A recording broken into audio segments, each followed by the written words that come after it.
Shalom teman-teman semua, selamat berjumpa di Kones Channel. Di channel ini, kalian akan menyaksikan dan akan mendengarkan video-video yang terbaik yang akan mengubah hidup Anda dan akan mengubah paradigma Anda. Jadi tonton sampai selesai, Bapak Yahweh memberkati. Selamat menyaksikan.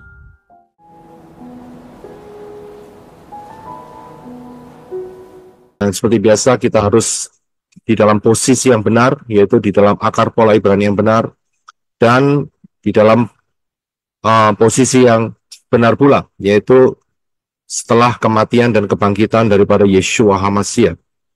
Sudut yang benar, maka kita akan mendapatkan pola Ibrani yang benar ini menjadi kekayaan yang luar biasa, dan di luar akar pola Ibrani yang benar itu miskin dan acak-acakan. Kita juga terus ingat bahwa sejak penciptaan Syamayim sampai Yerusalem yang baru, semua ayat-ayat itu ada di tangan saudara dan tangan saya, yaitu di dalam Tanak dan Brit Kadasa. Ya, Tanak dan Brit Kadasa. Orang luar sana mengatakan perjanjian lama, perjanjian baru, tetapi lebih tepat dengan menggunakan Tanak dan Brit Kadasa. Ya, dan itu suatu kekayaan yang Bapak Yahweh berikan buat kita semua, diperlengkapi, terus kita bertumbuh, sampai kita terangkat dalam rapture, dan sampai terus memerintah bersama Yeshua di dalam kerajaan 1000 tahun, dan diteruskan terus sampai di dalam Yerusalem yang baru. Pengajaran time travel atau lintas waktu adalah pengajaran yang untuk memperlengkapi saudara dalam menggali daftar Elohim, memahami case by case, kasus per kasus, dan membongkar roh-roh jenis apa yang bersembunyi atau menguasai manusia, supaya saudara semua sebagai manusia-manusia Elohim berkemenangan sampai masuk di dalam rapture, sampai terangkat dalam rapture. Jadi kita mempunyai fokus di sana. Dan misi utama daripada kitab suci adalah penyelamatan manusia yang jatuh dalam dosa. Ya, jadi misi utama kitab suci, Tanak dan Brit Kadasa, adalah penyelamatan. Ya, bukan cuma penyelamatan, akan tetapi terus menyempurnakan, ya, penyelamatan dan penyempurnaan manusia yang jatuh dalam dosa. 2 Timotius 3, 16, 17, semua firman yang diilhamkan Elohim itu berguna untuk mengajar, memberi teguran, memperbaiki kesalahan, mendidik pendidik dalam kebenaran, supaya manusia Elohim menjadi sempurna, diperlengkapi untuk melakukan setiap perbuatan baik. Jadi saudara diperlengkapi, kita semua diperlengkapi. Ya, selama kita masih belum di rapture, kita terus diperlengkapi sampai kita masuk di dalam rapture.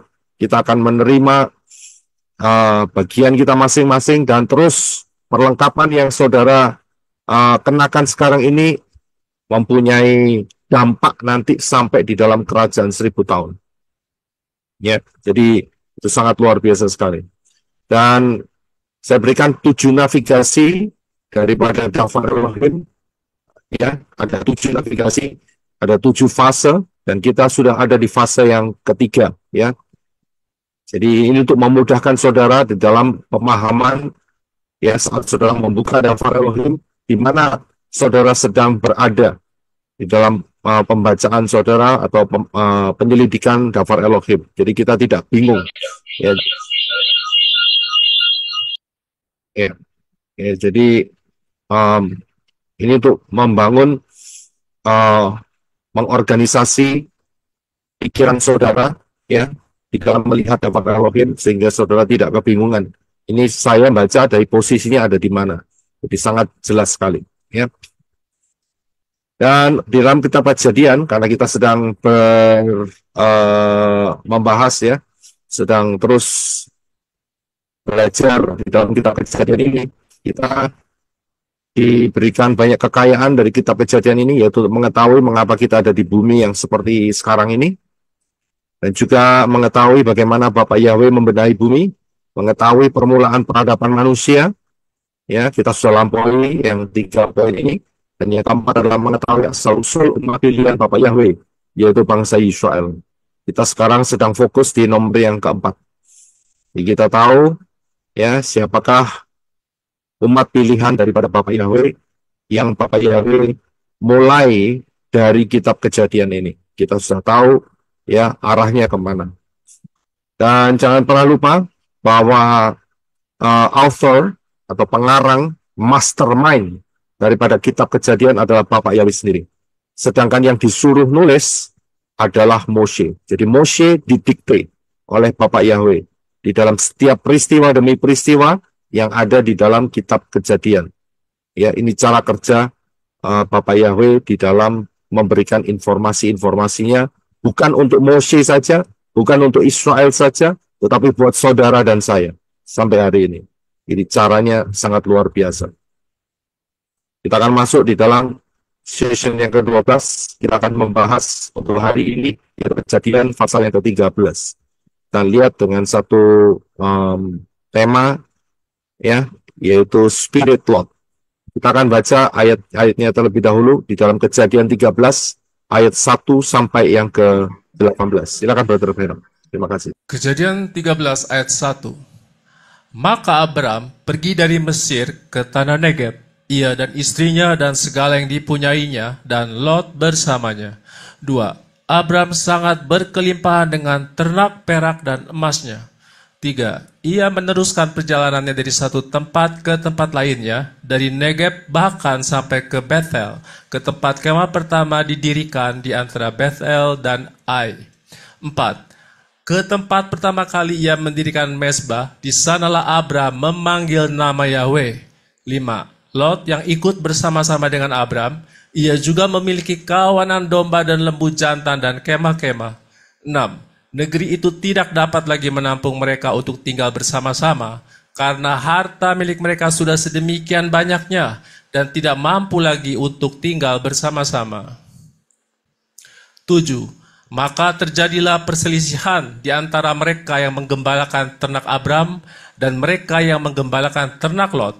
Pada waktu itu, orang-orang Kanaan dan orang-orang Feris juga diam di negeri itu. 8. Berkatalah Abram kepada Lot, janganlah ada pertengkaran antara aku dengan engkau, dan antara para gembalaku dengan para gembalamu, karena kita ini bersaudara. 9. Bukankah seluruh negeri ini terbuka untukmu? Baiklah pisahkan dirimu. Jika engkau ke kiri, maka aku akan ke kanan. Jika engkau ke kanan, maka aku akan ke kiri. 10. Lot memandang sekelilingnya, dan dilihatnya bahwa seluruh lembah Yordan itu terairi dengan baik seperti taman Yahweh, seperti tanah Mesir sepanjang jalan menuju Zoar. Dan hal itu terjadi sebelum Yahweh menghancurkan Sodom dan Gomora. 11. Maka Lot memilih seluruh lembah Yordan. Ia berangkat ke timur dan mereka pun berpisah. 12. Abram menetap di tanah Kanaan, sedangkan Lot menetap di kota-kota lembah Yordan dan berkemah di dekat Sodom. 13. Orang Sodom itu sangat jahat dan berdosa di hadapan Yahweh. 14. Setelah Lot pergi, Yahweh berfirman pada Abraham, arahkanlah pandanganmu dan lihatlah dari tempat engkau berada, ke utara, ke selatan, ke timur, dan ke barat. 15. Sebab seluruh negeri yang engkau lihat itu, aku akan berikan kepadamu, dan kepada keturunanmu sampai selamanya. 16. Aku akan menjadikan keturunanmu seperti debu tanah banyaknya, sehingga jika ada seorang yang dapat menghitung debu tanah, keturunanmu pun akan dapat dihitung. 17. Bangkitlah, jelajahilah panjang dan lebarnya negeri itu, karena aku akan memberikannya kepadamu. 18. Abram memindahkan kemahnya dan menetap dekat pohon-pohon tarbantin di Mamre yang ada di Hebron. Di sanalah ia mendirikan mezbah bagi Yahweh. Ya, haleluya. Terima kasih. Saya akan mulai dulu dari ayat yang ke pasal 13 ya, ayat yang ke 16. Dan Yahweh itu berfirman kepada Abram, aku akan menjadikan keturunanmu seperti debu tanah banyaknya, sehingga jika ada seorang yang dapat menghitung debu tanah, keturunanmu pun akan dapat dihitung. Menurut saudara, kira-kira ayat ini sampai hari ini sudah digenapi atau belum? Sudah, Pak. Sudah. Jawabannya cuma 50-50, saudara. Ada yang sudah, ada yang belum, ada yang hampir. Ya. Ayat Sudah, 16, Pak. ya, ayat 16 ini, tapi kalau saudara perhatikan, ya, kalau saudara perhatikan, ayat 16 ini masih terus berlangsung. Kenapa? Karena di depan kita masih ada 1000 tahun. Dan kita tahu bahwa 1000 tahun ke depan itu adalah kerajaan Israel. Ya, kita sudah lihat pengajarannya, ya, bahwa kerajaan 1000 tahun adalah kerajaan Israel. Dan yang mempopulasi adalah 144.000 dari 12 suku Israel, yaitu satu suku jumlahnya 12.000 dikali 12. Jadi 144.000. Itu tertulis di dalam kitab Wahyu. Jadi, ayat ini belum selesai sebetulnya, ayat 16 ini. Ini buat suatu pemahaman saudara ya. Jadi ayat ini masih terus berlangsung, saudara. Masih terus berlangsung. Jadi puncak-puncaknya itu akan terjadi pada saat kerajaan 1000 tahun. Di mana 144.000 ya dari suku-suku Israel mempopulasi kembali dunia. Dan saat di dalam kerajaan 1000 tahun kita tahu usia manusia tidak lagi seperti hari ini 80, 90, 100, 110, kemudian bye-bye. Tidak. Akan tetapi usia manusia saat itu sampai hampir mencapai 1000 tahun. Ingat di dalam kitab Yesaya dikatakan bahwa siapapun yang mati di bawah 100 itu masih dianggap muda dan kena kutuk. Sudah bisa lihat ayat itu ya. Kira-kira ngomong seperti itu. Jadi dalam hal ini, ayat yang ke-16 ini masih akan terus berlangsung. Karena itu apa yang dikatakan Bapak Yahweh itu benar. Jadi jumlah keturunan Avram, ya ini ingat ya, ini namanya masih Avram, bukan Abraham, belum. Tapi Avram, janji itu diberikan kepada Avram. Itu keturunannya seperti debu tanah banyaknya. Dan itu betul-betul terjadi. Ya, sangat luar biasa. Ya, kemudian kita akan masuk di bagian spirit lot. Ya. Apakah Abraham taat? Pertanyaannya adalah, apakah Abraham taat 100%? Pada saat di dalam Kejadian 12 ayat 1, Yahweh berfirman kepada Avram, keluarlah kamu dari negerimu dan dari sanak saudaramu dan dari rumah ayahmu ke negeri yang akan kutunjukkan kepadamu. Apakah Avram taat 100%? Tidak. Saudara tahu jawabannya tidak. Alasannya kenapa? Karena Dia bawa Lot. Terima kasih untuk jawabannya. Betul. Jadi dia tidak taat 100%. Nah, kita bisa melihat bahwa iman Avram itu melalui proses. Kita bisa lihat ya, bukan langsung dia beriman kepada Bapak Yahweh dan jadi sempurna. Oh, tunggu dulu. Tidak. Ya, dia melalui satu proses. Begitu pula saudara dan saya. Di dalam pengiringan kepada Bapak Yahweh di dalam Yeshua HaMashiach, kita ini terus masuk di dalam proses demi proses untuk ditingkatkan. Ya, untuk terus ditingkatkan. Satu kali nanti saat rapture tiba, kita semua terangkat, masuk di dalam rapture, selesai proses itu. Tapi selama kita masih di dalam penantian akan rapture, kita akan terus ditingkatkan terus oleh Bapak Yahweh. Karena itu, Rabbi Saul mengatakan, hendaklah kamu penuh dan dipimpin oleh Ruach Yahweh Elohim. Itu suatu kata kunci.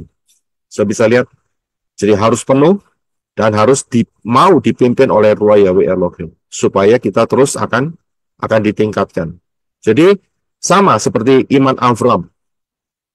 Pada mula-mulanya, dia hanya mendengar saja. Ya, dari Noah, dari Shem. Dan kemudian dia mengalami banyak hal, dan kemudian terus ditingkatkan terus. Ya, terus ditingkatkan. Nah,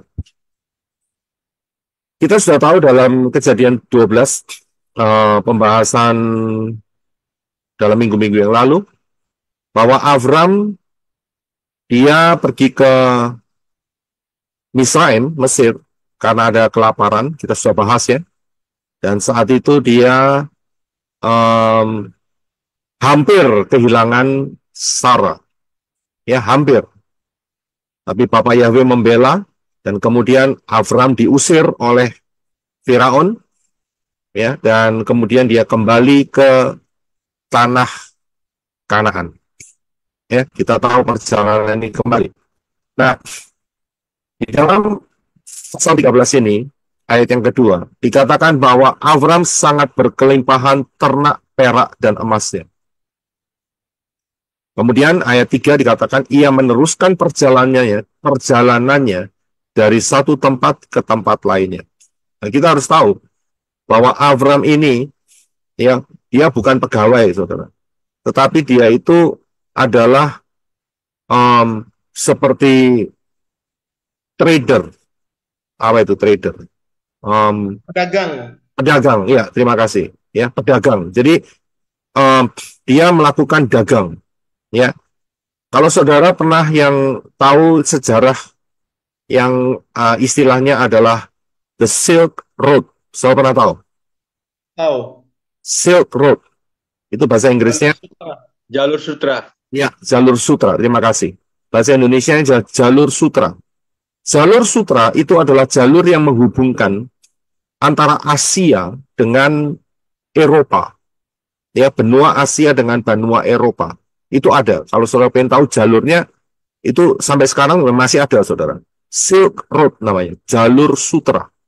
Dan itu merupakan jalur perdagangan. Begitu pula dengan Abram. Abram ini adalah pedagang. Dan ini merupakan jalur perdagangan dari Misraim, ya, dari Mesir, menuju ke Ur. Itu selalu lewatnya Yerusalem. Selalu lewatnya tanah Kanaan. Karena saya sudah kasih map-nya, saya sudah kasih petanya. Tidak mungkin mereka cross langsung di padang gurun Arabia. Itu tidak mungkin. Mati semua pasti di sana. Jadi ini adalah jalur sutra, salah satunya ya. Jalur sutra di daerah itu, ya. Jalur perdagangan itu maksudnya jalur apa? Jalur sutra itu maksudnya adalah jalur perdagangan. Dan Abram, kita harus tahu bahwa kelimpahan Abram itu bukan 100% dari pemberian Firaun, saudara. Ya, bukan dari situ. Kalau kita bisa melihat nantinya bahwa Abraham itu semakin luar biasa, semakin luar biasa. Tapi di fasa-fasa selanjutnya ya. Bahkan dia punya pasukan sendiri. Nanti di pasal yang mengenai Raja Sodom yang dikalahkan oleh raja-raja yang lain. Dan Avram menolong si Lot. Itu nanti. Tapi dari situ kita sudah melihat bahwa Avram itu punya pasukan di dalam grupnya dia. Jadi grupnya itu berkembang, saudara.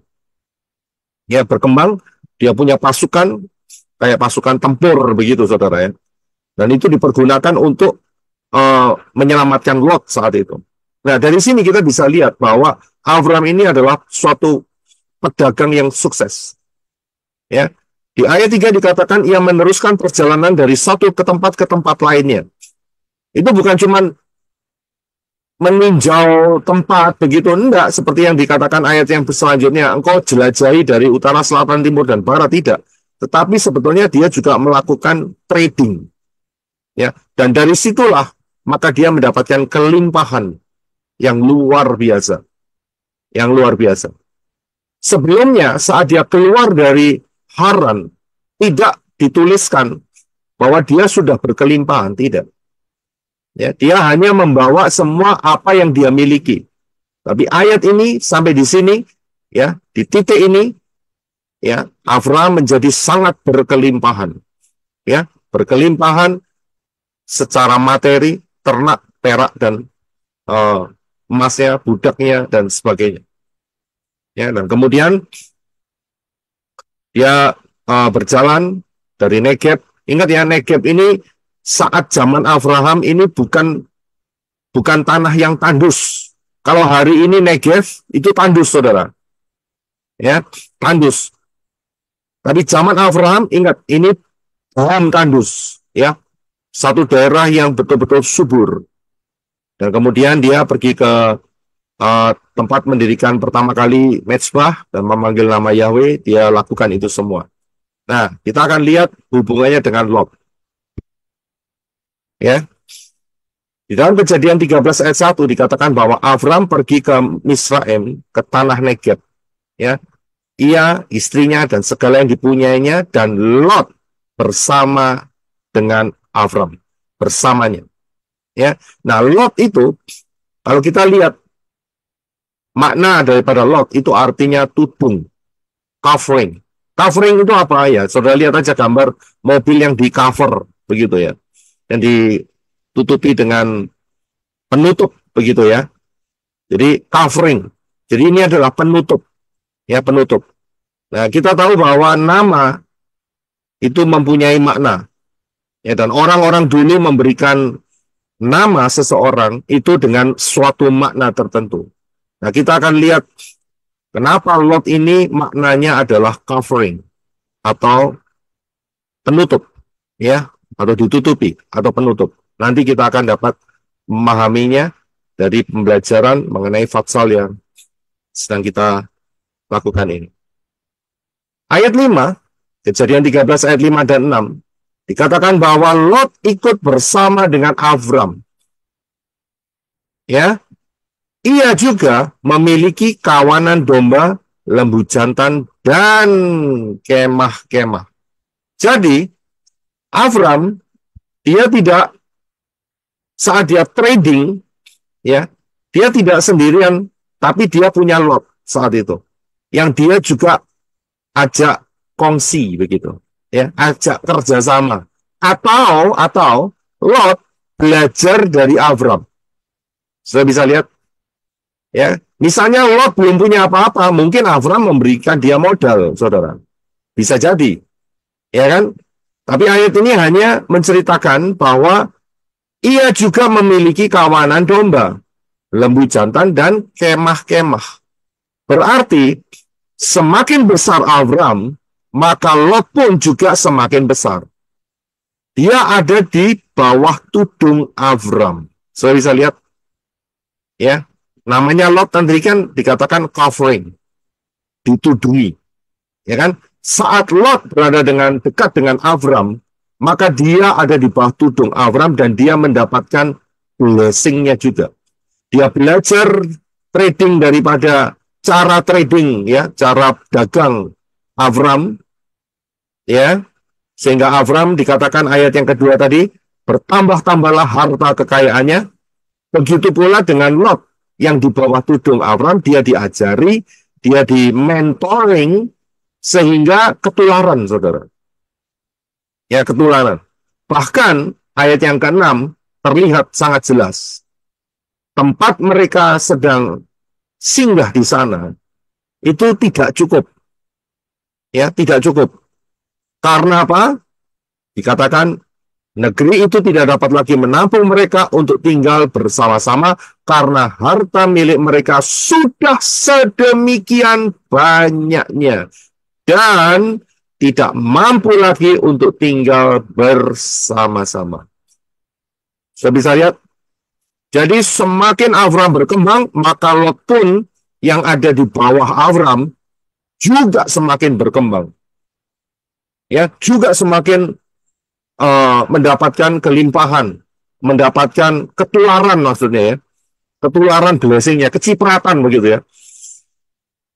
Tertular, terciprati, ya, mendapatkan blessing-nya yang luar biasa. Ya. Jadi inilah kondisinya saat Lot berada di bawah cover Abram. Ya. Kelihatannya sampai di detik ini nggak ada yang salah, saudara. Tidak ada yang salah. Karena terus, ya, apa yang mereka usahakan itu berlipat kali ganda. Ya, berlipat kali ganda. Dan dikatakan bahwa negeri itu sampai tidak bisa menampung, ya, apa yang menjadi kekayaan mereka. Ingat ya, kekayaan zaman itu, ya, itu nggak ada yang namanya bank, ya, nggak ada yang namanya apa itu namanya surat-surat berharga. Saya sih nggak terlalu paham ya tentang itu ya. Saham. Obligasi, saham, ya, terus nggak ada. Jadi harta mereka itu apa? Harta mereka adalah kambing, domba, lembu, sapi, onta, kuda, ya. Jadi ternak, ya, itulah yang menjadi harta kekayaan. Ya, semakin banyak ternaknya, kemudian ada keledai juga, ya. Semakin banyak ternak-ternak ini, maka dipastikan maka stok makanan buat mereka tidak akan kekurangan, ya. Dan mereka bisa melakukan trading dengan luar biasa karena budak-budaknya pun juga banyak, saudara. Ya, jadi kita harus bisa membedakan kondisi zaman itu beda dengan zaman ini, ya, beda, sangat-sangat jauh, sangat-sangat berbeda. Nah, pertanyaannya adalah, apakah banyak harta itu dosa? Apakah kaya itu dosa? Tidak. Ya, Kalau cintanya itu yang nggak boleh. oke, saudara sudah lebih Cocok. dewasa, ya. Jadi mempunyai harta yang demikian yang dipercayakan oleh Bapak Yahweh itu bukan dosa. Nah, kalau kita melihat suatu kisah, yaitu kisah di dalam Lukas 16 ayat 19 sampai 31. Saudara mau milih yang mana? Orang kaya. Yang kiri. Mau milih yang mana? Orang kaya yang kiri. Orang Yang kaya kiri. yang kiri. Kaya, Pak. Saudara mau milih yang mana? Yang kaya. Yang kiri. Yang kiri. Dari Lukas 16 ayat 11 sampai 31 ini bahwa orang kaya itu nasibnya apa? Ujungnya? Nasibnya masuk ke kegelapan, Pak. Nasibnya masuk di dalam Seul. Mengerikan. bagian penyiksaan. Sedangkan itu yang kiri, ya, yang kiri. Nah, sedangkan yang kanan masuk ke mana? Salah. Abraham Sebut. Bosom. Yang kanan mana? Pangkuan Bapak Abraham Abraham. Bosom. Pangkuan Abraham. Jadi saudara mau pilih mana? Dari Kanan. Yang miskin. yang kanan. Yang kanan. Yang kiri. Saudara lihat dulu pertanyaannya dari kisah Lukas 16 ayat 19 sampai 31, pilih yang mana? Yang kanan. Pilih Kanan. yang masuk ke pangkuan Abraham, Pak. Berarti mau miskin. Yang kanan.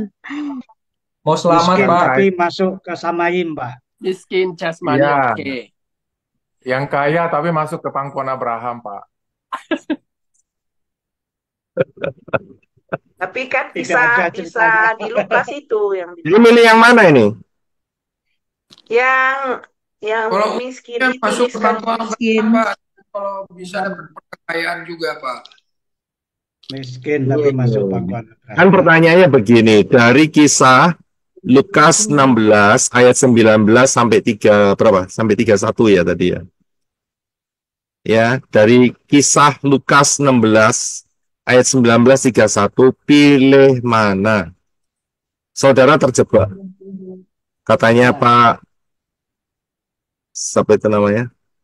Pak John Kelly. Mana Pak John Kelly? Biasanya muncul. Ayo. Ini jebakan. Saya perhatikan pertanyaannya dulu. Dari kisah Lukas 16 ayat 19 sampai 31.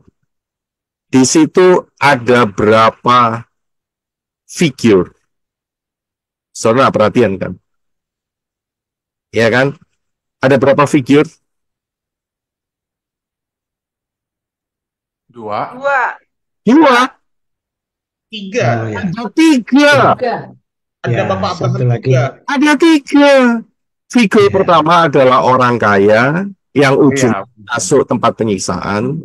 Figur ketiga adalah Lazarus Abraham. miskin Lazarus. masuk di daerah kenyamanan, ya, pangkuan Abraham. Figur ketiga siapa? Abraham. Abraham juga kaya raya, tapi masuk di tempat yang disediakan Bapak Yahweh untuk dipersiapkan masuk Syamayim. Nah, saudara mau pilih yang mana?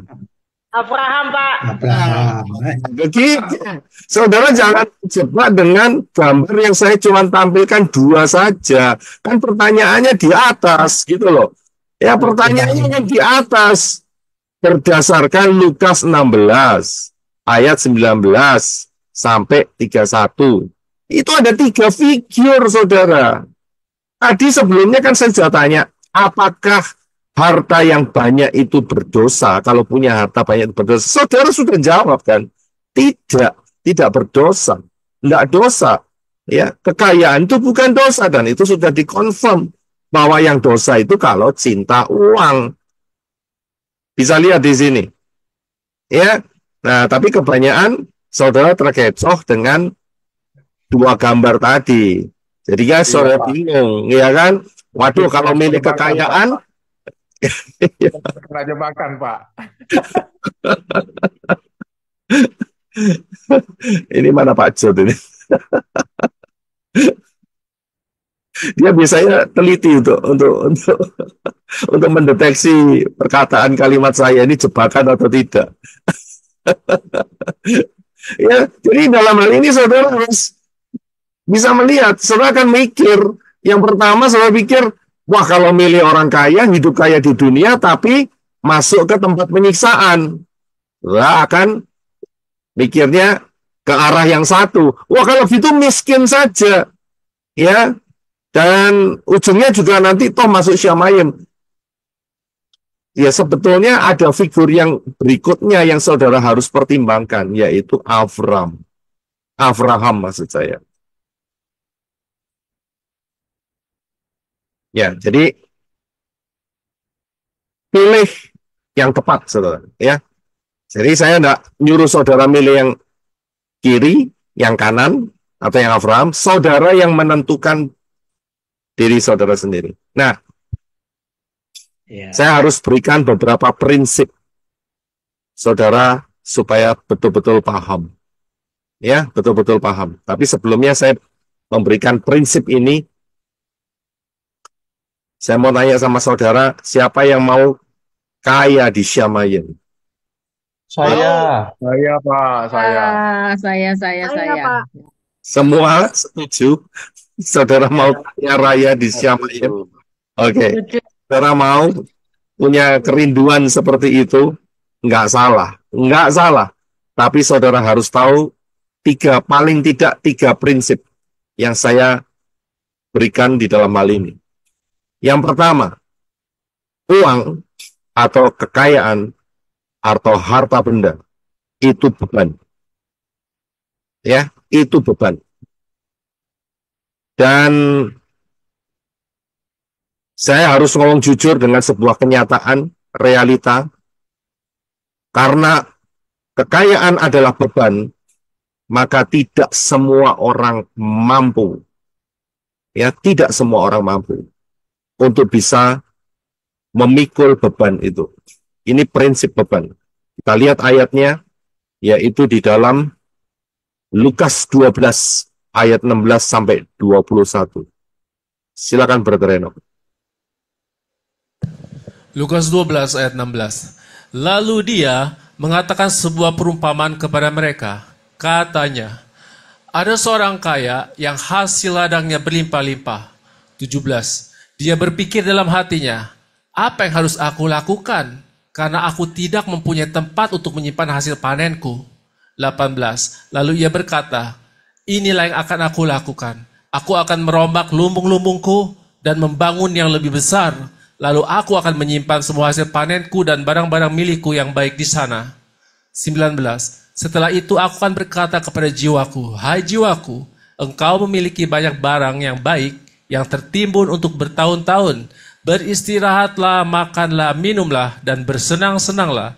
20. Namun Elohim berkata kepadanya, hai orang bodoh, pada malam ini juga jiwamu akan diambil daripadamu, dan akan menjadi milik siapakah semua yang telah engkau kumpulkan itu?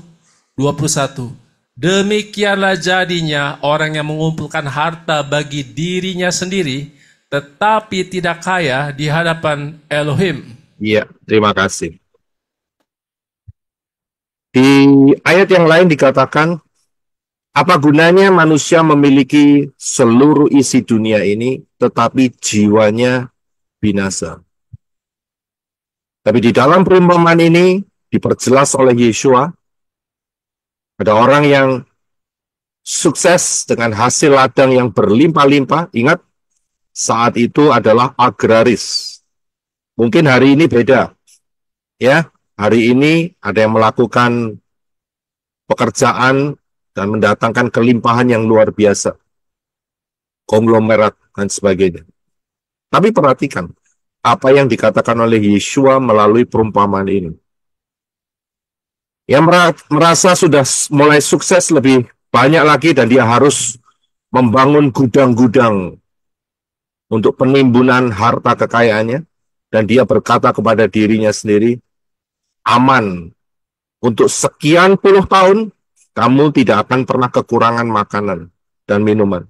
Enjoy dengan kehidupanmu. Tapi apa yang dikatakan Elohim saat dia mengatakan demikian? Elohim mengatakan kamu orang bodoh. Karena apa? Ada satu faktor yang dia tidak perhitungkan, yaitu malam itu orang itu didatengin malaikat maut. Nah, ini faktor tidak diperhitungkan, saudara. Dan kemudian, ya, ayat 20 menantang orang ini. Kalau begitu, untuk siapa yang kamu miliki itu semua? Sudah bisa lihat di sini. Ternyata, orang ini hanya self-center saja. Orang ini hanya memikirkan, ya, kenyamanan di dalam kehidupannya tanpa memikirkan bahwa setelah kehidupan yang fana ini, ternyata hidup ini nggak habis, begitu. Ya, ternyata hidup ini nggak stop, ada kelanjutannya, dan dia tidak memikirkan, padahal sudah dikasih kesempatan. Seperti yang saya katakan di atas, bahwa harta kekayaan itu merupakan beban. Ya, orang ini hanya melihat itu sebagai rezeki dalam kehidupannya, dan itulah yang karena dia bekerja keras, karena dia smart atau pinter, ya, karena dia luas sekali untuk berkoneksi dengan satu sama lain, dan itu merupakan hasilnya. Tanpa dia memikirkan ada kehidupan kekal, dan dia tidak dapat kesempatan untuk dapat mengumpulkan kekayaan di hadapan Elohim. Bukankah ini suatu malapetaka? Apa artinya punya seluruh dunia, tapi jiwamu binasa? Buat apa itu semua? So bisa lihat. Ini merupakan beban. Ya, apa yang Bapak Yawi percayakan dalam kehidupan saudara dan saya, kalau hanya berpikir hanya untuk sampai di bumi ini saja, itu sangat rugi besar. Karena itu merupakan suatu beban. Saya bisa lihat, ya, berlelah-lelah, dan kemudian tidak disadari oleh orang ini bahwa malam itu jiwanya harus keluar dari tubuhnya, alias didatangin malaikat maut. Ya, dan dia tidak ada apa-apanya di hadapan Bapak Yahweh. Ingat, itu beban, dan tidak semua orang bisa menanggung beban itu. Ya, termasuk si Lot.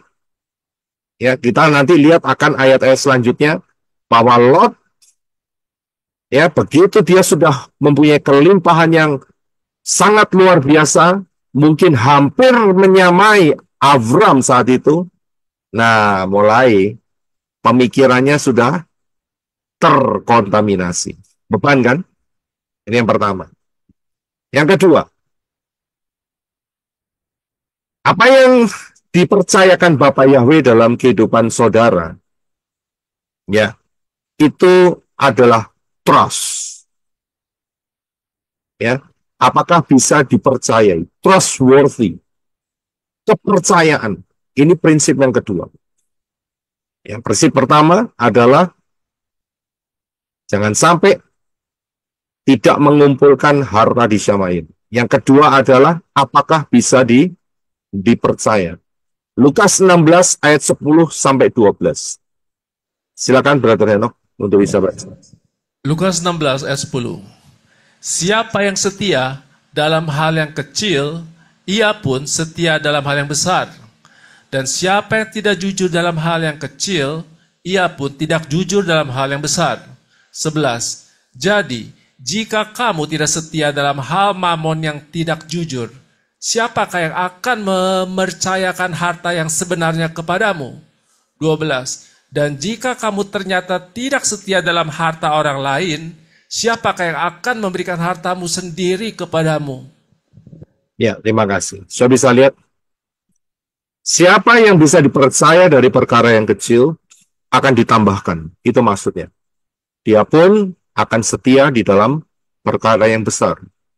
Jadi, kepercayaan yang diberikan oleh Elohim, Bapak Yahweh, itu meningkat.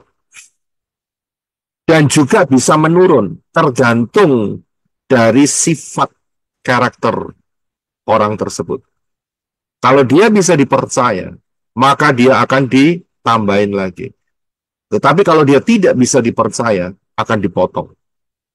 Saya bisa lihat, ayat 11 dikatakan, ya, siapa yang akan mempercayakan harta yang sebenarnya kepadamu jika kamu tidak setia dalam hal mamon, ya, yang tidak jujur. Jadi, apa yang dipercayakan Bapak Yahweh dalam kehidupan kita semua, itu bukan milik kita. Itu kepercayaan daripada Bapak Yahweh. Terbukti dari ayat 12 dikatakan, harta orang lain. Harta orang lain. Ya, jadi apa yang ada di dalam tangan kita, itu sebetulnya bukan milik kita, yaitu miliknya Bapak Yahweh. Karena dipercayakan supaya kita bisa meningkatkannya. Itu rencananya, karena supaya bisa lebih berkembang. Tapi dikasih batasan sama Yeshua. Kalau kamu setia dari perkara yang kecil, kamu akan dipercaya dengan perkara yang besar.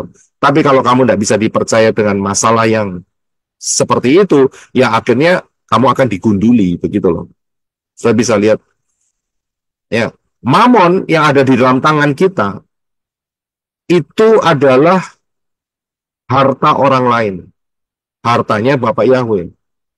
Kalau itu saja kita tidak bisa dipercaya dalam hal itu, bagaimana kita akan dipercaya dengan harta kita sesungguhnya? Apa harta kita sesungguhnya? Itu nanti. Ya. Tesnya itu adalah di bumi ini. Saya harus kasih tahu. Banyak orang gagal di dalam hal ini. Dia boleh kelihatan indah di posisi yang lain, tetapi di dalam hal yang satu ini seringkali orang kesandung atau orang terjungkal di dalam masalah yang satu ini. Kepercayaan yang Bapak Yahweh berikan, ya, di dalam kehidupan, dalam hal keuangan, dalam hal mamon, dalam hal harta, ya, banyak orang yang terjegal. Dia stop pertumbuhannya gara-gara satu ini istilahnya diutik-utik, ya. Ya. So perhatikan aja, kalau sampai hal yang satu ini diungkapkan, biasanya contoh paling gampang begini. Orang yang selalu mempermasalahkan soal perpuluhan, ya, itu biasanya dia akan terjegal di masalah trust ini. Dia tidak akan bisa meningkat. dia akan selalu berputar-putar di daerah itu saja. Dan dia tidak bisa berkembang. Ya, tidak bisa berkembang. Nanti kita bisa lihat dari contoh Lot. Ya, kalau kita ikutin, hari ini kita hanya lihat di satu pasal saja, tapi di minggu-minggu berikut kita akan melihat bagaimana kepercayaan yang Bapak Yahweh berikan kepada Lot saat dia di bawah tudung Avram dan dia dibuat berkelimpahan, itu akhirnya habis total. Habis total, saudara. Saya yakin saudara sudah tahu ceritanya, bahwa dia harus keluar dari Sodom dan Gomora dan tinggal di gua-gua. Ya, saudara tahu gua itu tempat apa? Macan, Pak. Tempat Macan. binatang, Pak. Bukan. Kelelawar. Bukan. Itu tempat makam, Pak. Itu makam, betul. Ya, gua-gua itu adalah tempatnya mayat-mayat, saudara. Ya, dan disitulah Lot akhirnya berada di situ. Dan dia kehilangan semuanya. Karena apa? Karena dia tidak bisa dipercaya. Saya bisa perhatikan itu. Ya, tapi itu nanti. Ya, tapi saya berikan sedikit rangkumannya. Berhubungan dengan trust. Bapak Yahweh ya kasih kepercayaan sama Lot. Ya, yang sebetulnya dia tidak boleh ikut sama Avram. Tapi karena iman Avram saat itu masih dalam perkembangan, maka Lot diajak. Dia dapat kesempatan itu.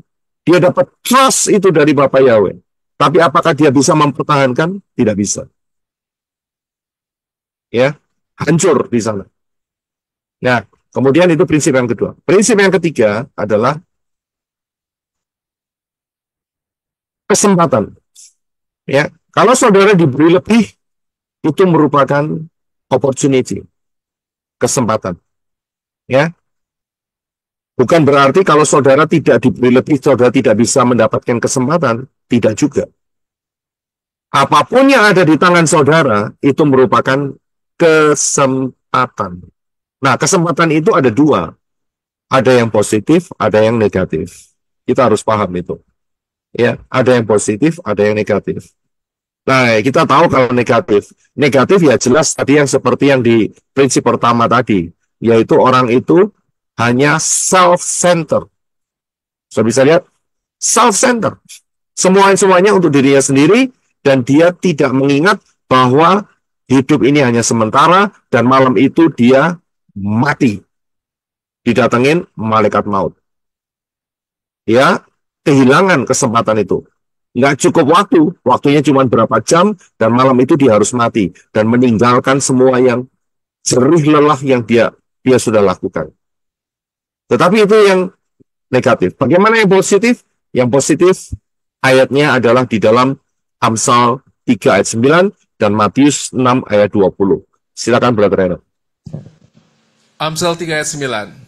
Hormatilah Yahweh dengan hartamu dan dengan buah sulung dari segala penghasilanmu. Matius 6 ayat 20. Tetapi kumpulkanlah bagimu harta di Syamaim. Karena di Syamaim baik ngengat maupun karat tidak dapat merusaknya. Dan pencuri tidak dapat membobol maupun mencurinya. Ya, terima kasih. Saudara bisa perhatikan? Di dalam kitab suci sudah memberikan patokan-patokan. Kesempatan-kesempatan bagaimana caranya supaya apa yang Bapak Yahweh percayakan dalam kehidupan saudara itu bisa ditransfer menjadi sesuatu yang kekal. Sudah bisa lihat di peristiwa orang kaya di dalam prinsip yang pertama, dia mengumpulkan semua, dia punya banyak kesempatan, tetapi dia tidak melihat adanya opportunity. Dia tidak melihat adanya kesempatan bagaimana ya dia bisa melakukan sesuatu sehingga dia kaya di hadapan Elohim. Dan malam itu dia mati. Ya, karena itu ini adalah 3 prinsip yang harus saudara pegang. Kalau saudara tadi kan sudah menjawab pertanyaan saya. Ya kan, saudara mau kaya raya di Syamayim, semua ngomong mau. Begitu kan? Rata-rata ngomong mau. Tiga prinsip ini paling nggak ada tiga ya. Masih ada prinsip yang lain. Ini adalah tiga prinsip dasar ya yang harus saudara perhatikan sehingga apa yang dipercayakan di dalam kehidupan saudara itu bukan cuma untuk sampai di bumi ini saja, tetapi bisa ditransferkan sampai saudara bisa mendapatkan di hadapan Bapak Yahweh, saudara kaya. Saudara bisa dipercaya, bisa ditingkatkan, tidak seperti Lot, dan kemudian saudara mengerti akan prinsip bagaimana melihat kesempatan yang diberikan di dalam kehidupan saudara, supaya apa? Supaya ya ayat di dalam Matius 6 ayat 20 ini terrealisasi dalam kehidupan saudara. Tetapi kumpulkanlah bagimu harta di Syamayim, karena di Syamayim baik ngengat maupun karat tidak dapat merusakkannya, dan pencuri tidak dapat membobol atau mencurinya. Tiga prinsip dasar ini,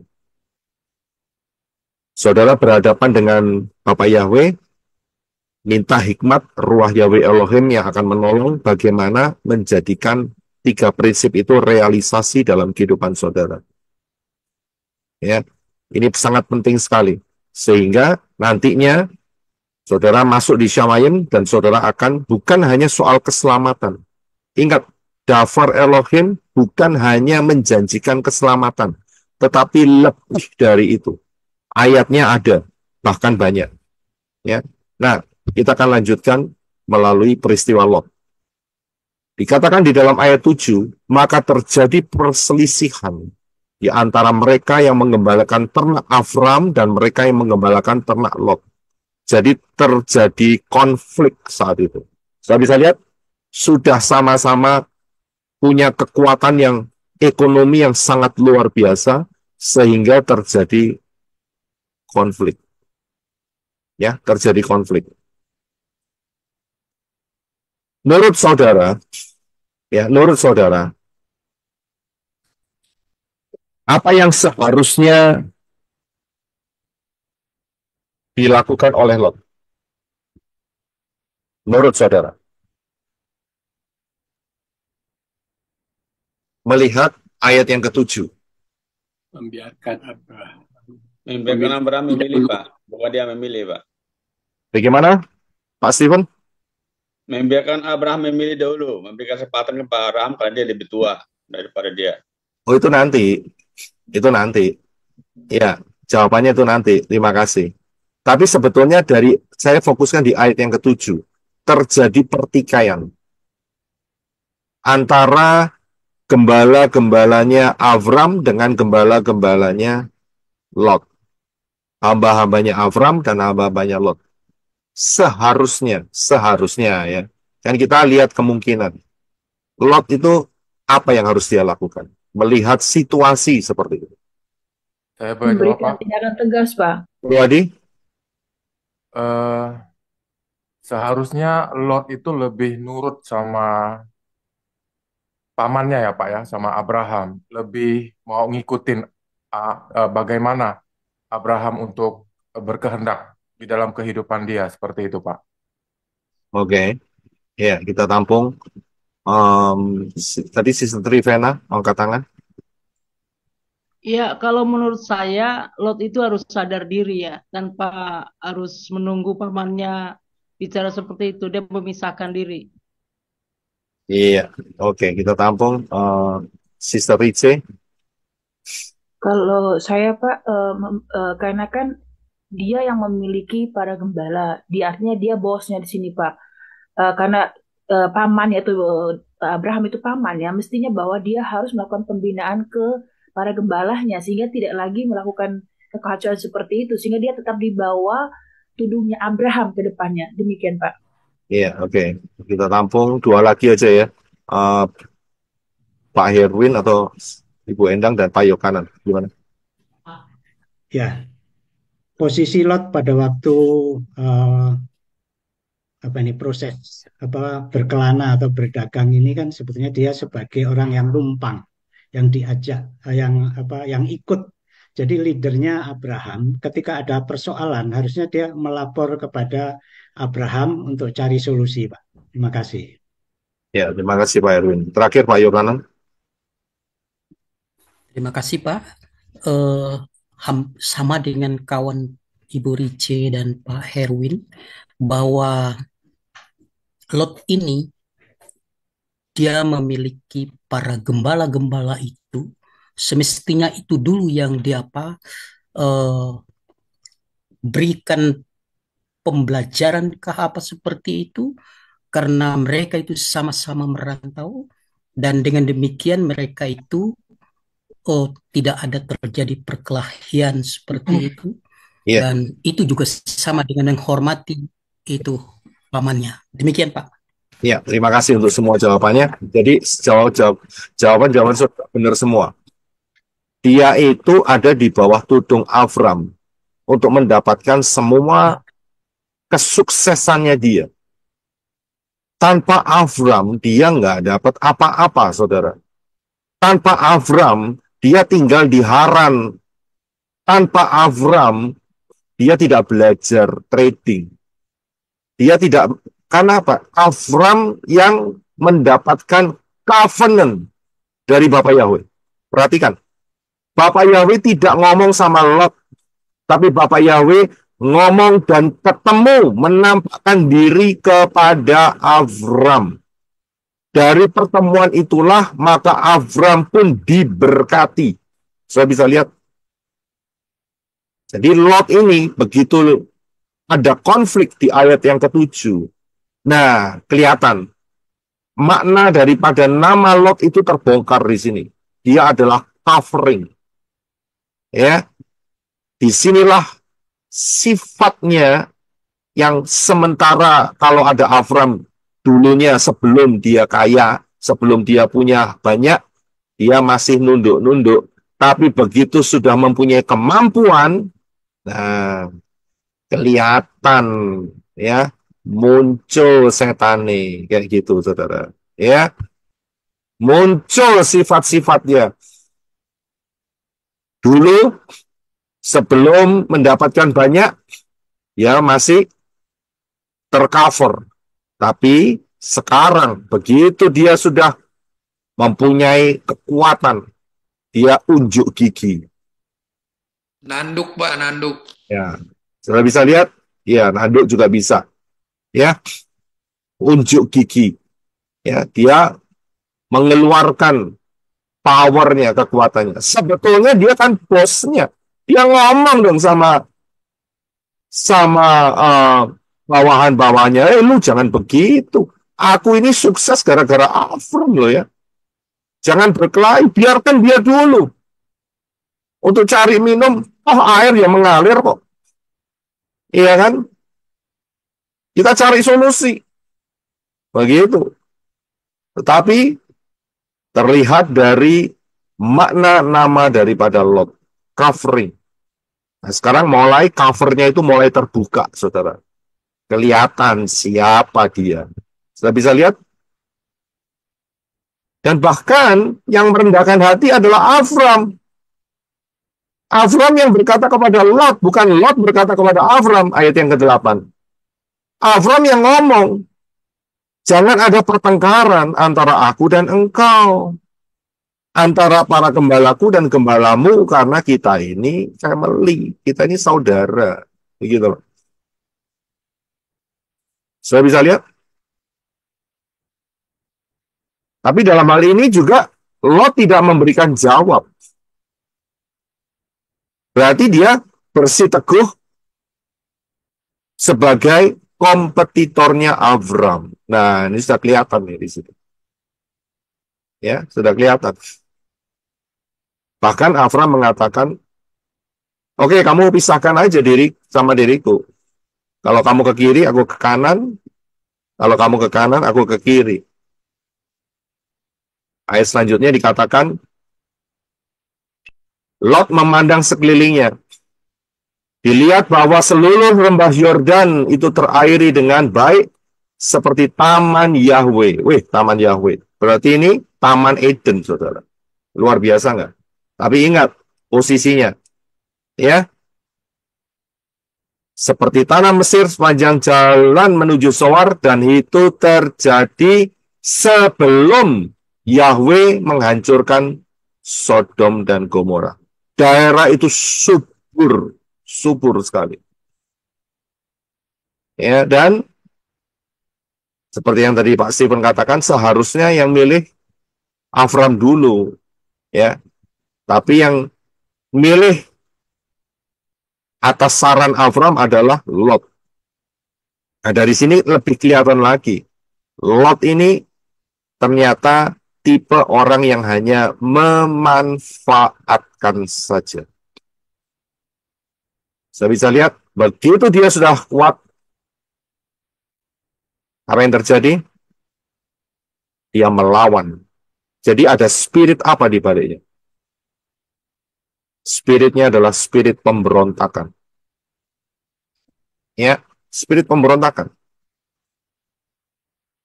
Dulu di dalam ministry, kita sering waktu di LA menghadapi masalah-masalah kayak gini sudah biasa. Ya kan? Dulunya sampai diusir-usir dari apartemen, ya, bukan dari apartemen, ditolong, ya, sampai tidak punya tempat tinggal, kemudian Ibu ada Safafang doain, sehingga terbuka satu berkat yang tersembunyi yang melimpah. Sudah dapat semua, saudara tahu kira-kira apa yang terjadi.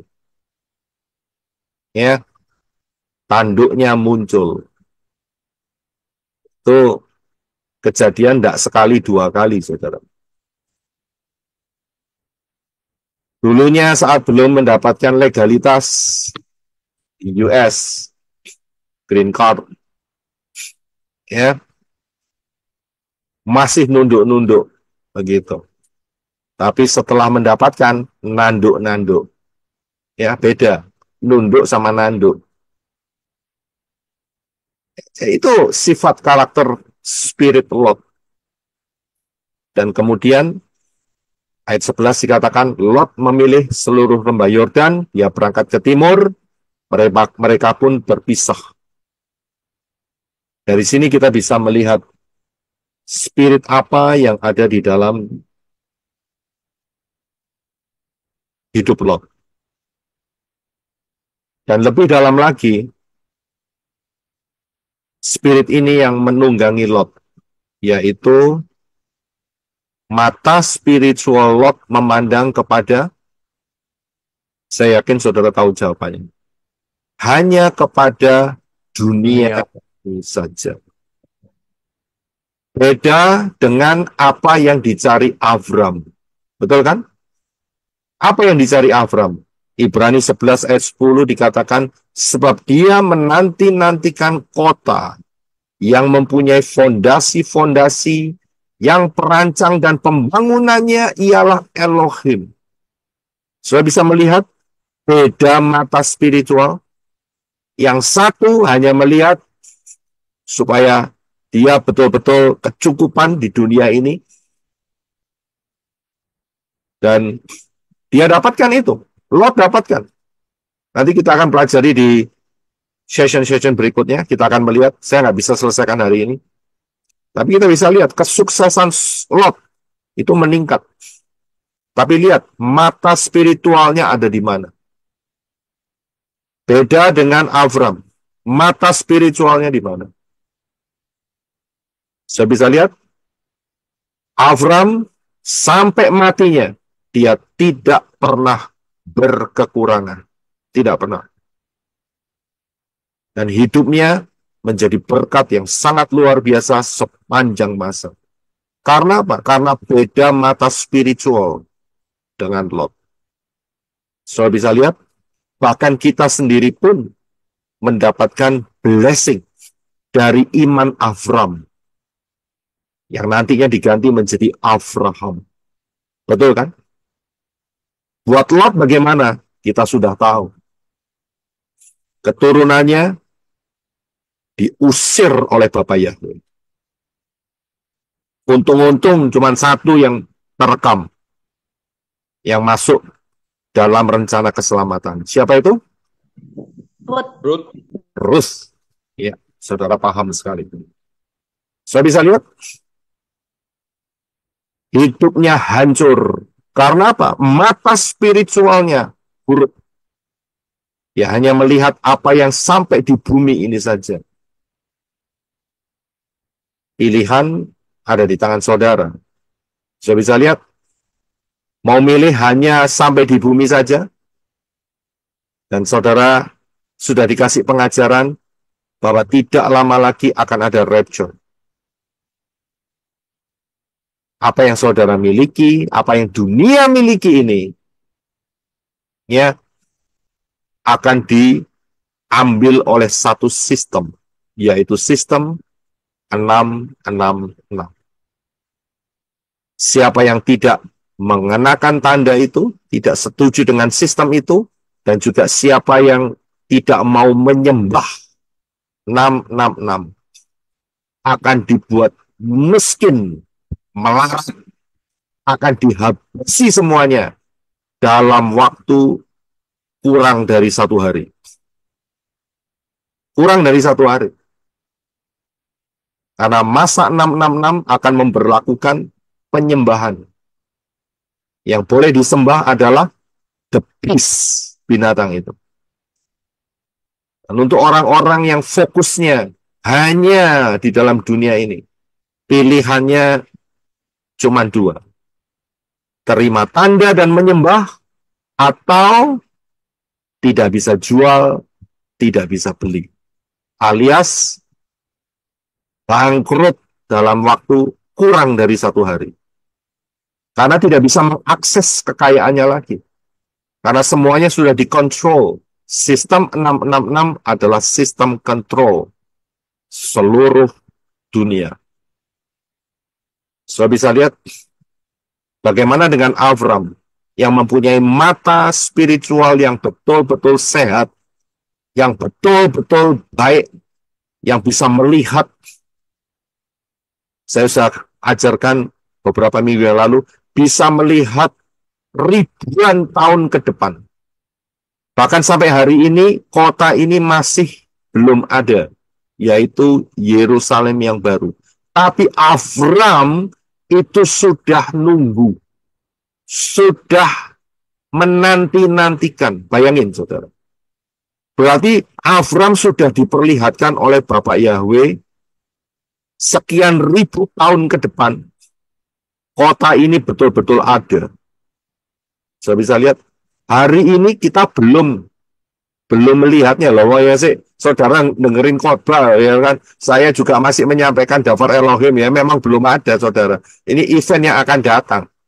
Tapi Avram itu sudah dikasih tahu, sudah bisa nunggu. Bayangin, saudara. Dan lihat, Avram tidak berkekurangan dalam segala sesuatu. Ya, sedangkan Lot gara-gara mata spiritualnya rusak. Ya, pikirannya rusak, maka hidupnya hancur total. Pilihan ada di tangan saudara. Ingat bahwa nanti saat kedatangan Yeshua di dalam rapture akan ada satu peristiwa, yaitu pesta kawin anak domba. Dan di situ ayat ini akan tergenapi. Dan lihatlah, Wahyu 22 ayat 12, dan lihatlah aku datang segera. Dan upahku ada bersamaku. Untuk apa? Membalas kepada setiap orang sesuai dengan pekerjaannya. Sesuai dengan apa yang saudara tabur, sesuai dengan apa yang saudara taati dari apa yang Ruah Yahweh Elohim perintahkan kepada hidup saudara. Itu saudara akan menerima rewards. Ingat ya, ayat ini tidak menyatakan keselamatan. Keselamatan sudah didapat ayat ini. Ayat ini menyatakan upah Ayat ini menyatakan rewards. Dan ini untuk kekal sampai selama-lamanya. Saya bisa lihat, kekal. Berarti kalau ayat ini sedikit kita utik-utik sedikit ya, dalam arti begini. Ayatnya kan mengatakan, dan lihatlah aku datang segera dan upahku ada bersamaku untuk membalaskan kepada setiap orang sesuai dengan pekerjaannya. Nah, kalau orang itu tidak melakukan apa-apa, disuruh nabur tidak mau nabur, dia dapat upah tidak? Jawabannya gampang. Apa yang dia dikasih, apa yang dia bakal dapat dari Yeshua tidak akan ada. So bisa lihat, karena upah Yeshua itu hanya untuk setiap orang yang bekerja sesuai dengan pekerjaannya, sesuai dengan apa yang Ruach Yahweh Elohim tuntun dalam kehidupannya. Ya, jadi untuk orang-orang yang mempermasalahkan sampai hari ini, saya nggak tahu. Saya yakin di grup ini sudah oke, puji Bapak Yahweh. Tapi masih ada yang memperkatakan kapan hari saat kita membahas soal perpuluhan masih ada yang bulet-bulet begitu ya, spiritnya ya. Ya nggak apa-apa sih, itu hak saudara. Saya pun juga nggak minta kok. Saya nggak pernah mencantumkan nomor akun saya di sosial media. Saya mendoakan itu karena apa? Karena ada beberapa yang transfer dan mereka tidak kasih tahu sama saya. Jadi saya nggak bisa kasih ucapan terima kasih dan memberkati. Jadi saya jadiin satu saja. Saat selesai kebaktian saya berkatin semua, begitu. Ya. Tapi ada yang salah pikir, saudara. Ya, yang mengatakan bahwa UUD ujung-ujungnya duit. Saya bilang terlalu ngeri orang yang berpikiran seperti itu. Lawang saya tidak minta apa-apa kok. Ya kan? Saya hanya memberkati siapa yang terbeban supaya Dafar Elohim ini dapat menjadi berkat buat banyak orang, menumbuhkan dan membuat mereka berbuah, masuk dalam keselamatan, bahkan bisa masuk di dalam terangkat dalam rapture. Itu saja. Ya, apa yang saya lakukan simple, saudara. Saya tidak mikir soal UUD, begitu loh. Tapi kalau orang itu mengatakan itu UUD, saya bilang kasihan sekali spiritnya. Ya, jadi saya lihat pahami prinsip daripada spirit Lot supaya tidak terjebak di dalam pola yang sama. Ini belum selesai, saudara. Ya, ini belum selesai. Karena kita masih melampaui beberapa hal lagi peristiwa Lot. Ya, belum selesai. Ternyata PR yang saya kasih sama saudara 3 fatsal ya nggak nampung untuk bisa dijelaskan dalam satu pertemuan, saudara. Terlalu luar biasa yang harus kita pelajari. Terlalu dalam, terlalu banyak angle, ya sudut yang harus kita bisa melihat untuk bisa kita mendapatkan berkat dari warning Ruach Yahweh Elohim. Hati-hati dengan spiritnya Lot. Ya, hati-hati. Ya, hati-hati. Jangan sampai sudah dibuat sukses, diberkati, ternyata muncul tanduknya. Ternyata kelihatan, ya, macannya kelihatan. Ya, karena apa ya? Karena sudah mulai meningkat.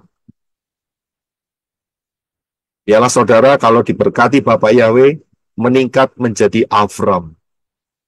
Tetap mempunyai mata fokus kepada Yerusalem yang baru. Dan mempunyai karakter yang rendah hati. Cinta Bapak Yahweh. Haleluya. Bapak Yahweh memberkati saudara sekalian.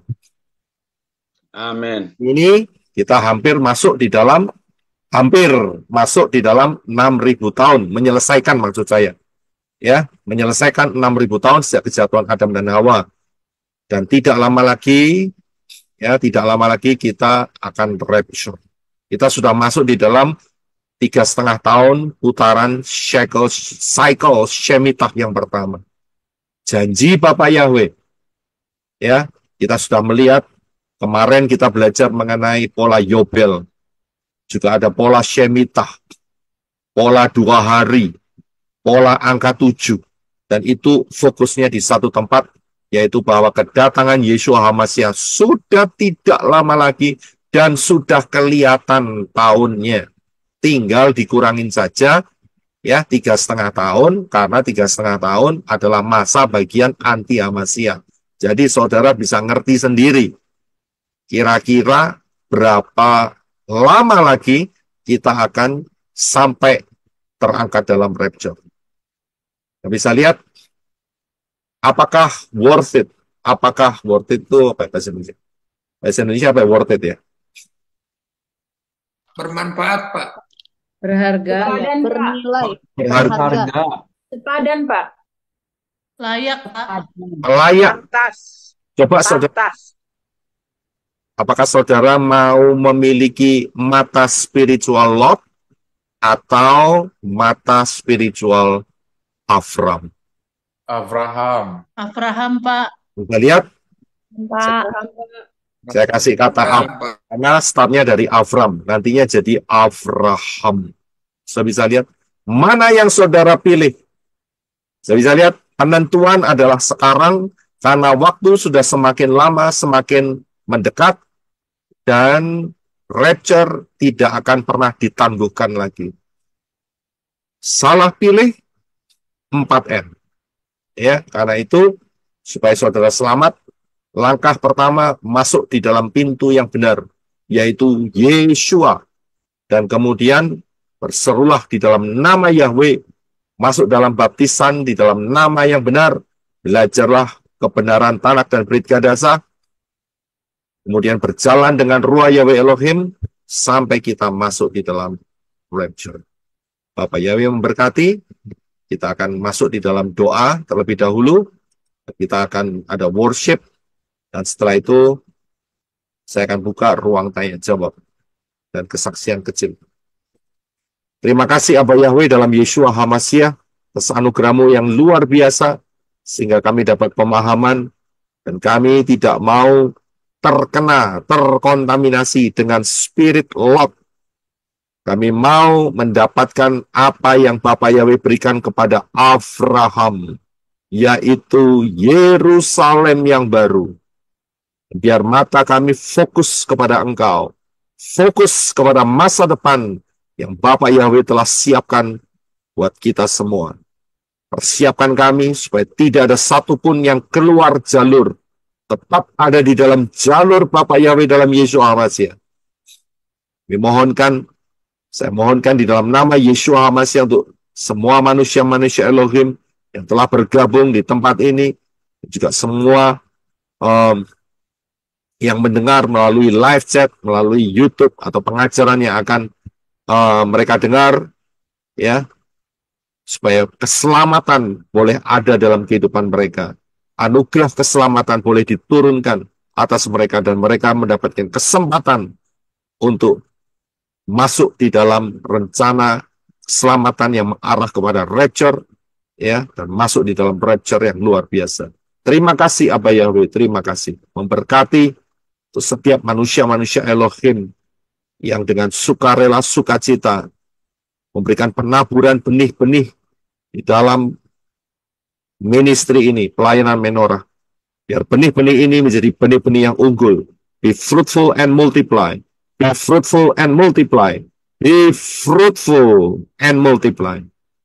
Sehingga banyak jiwa boleh dipersiapkan masuk, terangkat dalam rapture. Terima kasih Abba Yahweh, terima kasih. Memberkati manusia-manusia Elohim yang sudah memberikan, mengembalikan dengan sukarela sukacita, dengan berkat yang Bapak Yahweh telah sediakan buat hidup mereka, jasmani dan rohani. Dan mereka semakin cinta akan Bapak Yahweh, semakin memuliakan Bapak Yahweh. Terima kasih Abba Yahweh, terima kasih. Ucap syukur di dalam nama Yeshua HaMashiach. Kita akan angkat tangan kita masing-masing. Bapak Yahweh memberkati engkau dan melindungi engkau.